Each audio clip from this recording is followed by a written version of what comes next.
Challenges with the Bimodal Voter Accreditation System, a BVAS, marred the polls on Saturday as many Abuja residents trooped out to vote in council elections conducted by the Independent National Electoral Commission, INEC. The polls conducted to elect council chairmen and councilors were held in Abaji, Bwari, Gwagwalada, Kuje, Kwali, and Abuja Municipal Area Council, AMAC.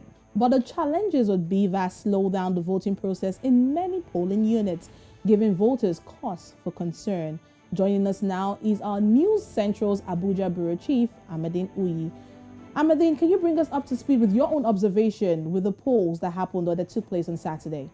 All right, we still cannot hear you, Amadin, but please do us a favor, try to unmute your microphone, and we look forward to get detailed information on what actually took place this past weekend. A lot of people were expecting to have a free and fair elections, of course, looking at council and the likes. But I mean, Joe, looking at the situation of things, looking at what happened over the weekend, it comes with mixed feelings at this point in time. And that's why we have Amadin who will give us the information, confirmed information as to what happened on Saturday. Amadin, can you hear us properly?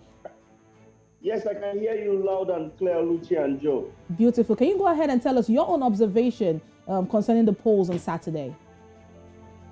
Covering elections for so many years, if you look at the FCC election and look at other elections in retrospect, you realize that it's an improvement from what has held in the past. What do I mean by an improvement?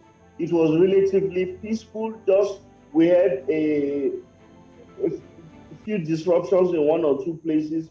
But when you compare the number of polling units, the number of polling voting points, over 1,000 polling units, I think over 2,000 polling units around the federal capital, then you'll be tempted to commend the Independent National Electoral Commission. Now, though there were a few hitches with the BVAS, as you have said, the Biometric Voter Accreditation System, it will be unfair to give a general assessment, because for many of the polling units we visited, the BVAS were functioning properly, but in several polling units, voters still complained about the BVAS either being too slow or the BVAS not seeing their details, even after their details have been displayed by the Electoral Commission.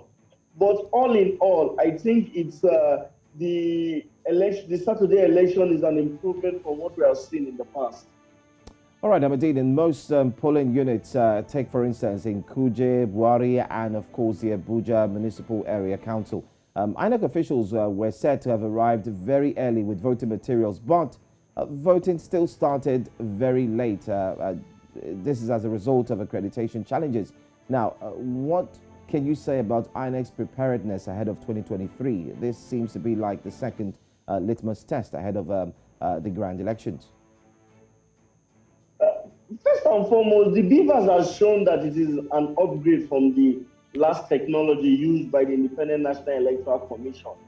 But if you look at why was the BVAS brought into play, because INEC wanted to be a step ahead of politicians and political parties to ensure that the elections free, fair, and credible. We must give the electoral body some space, because it's a new technology there, and ahead of 2023 election, they have said that this technology will be deployed in these off-cycle elections to be able to test and see how they can continue to improve it till it gets to the time of the general election. We still have Osho and Ekiti coming, and we are hoping that the hitches observed now will be looked into and worked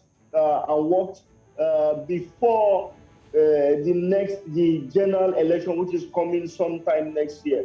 But like I said, not all places had these issues with the BVAS.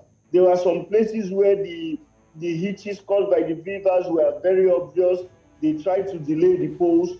But when we got to several polling units, speaking to some party agents, they said they were satisfied with the process and that it was going on smoothly. So if the party agents who are representing the political parties who are on the field commend the function of the BVAS, then I think it will be unfair to say generally, if you look all around the different area councils, the BVAS try to man the polls. All right, now, Amadin, while some polling units had high turnout, some other polling units had very low turnout. Now, even as at 9 a.m. or almost 10 a.m. on Saturday, they had as little as 3 people who had come out and were ready to cast their vote out of over 5,000 people who registered at certain polling units. What can we do ahead of 2023 election to reduce or even remove the lack of faith or the lack of interest in politics, especially for the youth? I will not say is a lack of interest in politics, but if you look at it from, let's just say, youth apathy to voting, it's because in the past, they've not trusted the electoral system to be able to give them the candidates they want, believing that the polls will be flawed. But in the last few years, INEC has been able to engage stakeholders from the civil society, from the media, to be able to tell them that, see, it's not as usual. We are trying to make changes to ensure that every vote counts.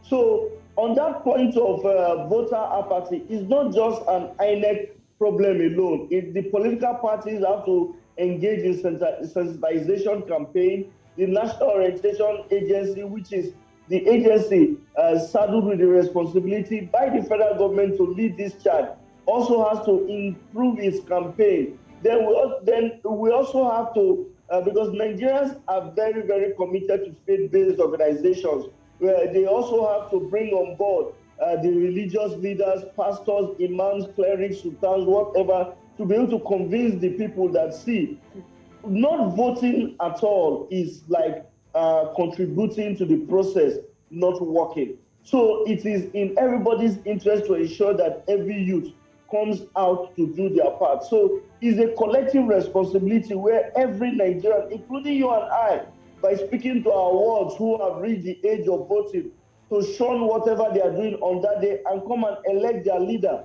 so that they can be able to hold them accountable in the future. All right, thank you so much, Amadin Uyi, for being here for us this morning on Breakfast Central. Thank you, Joe. Thank you, Oluchi.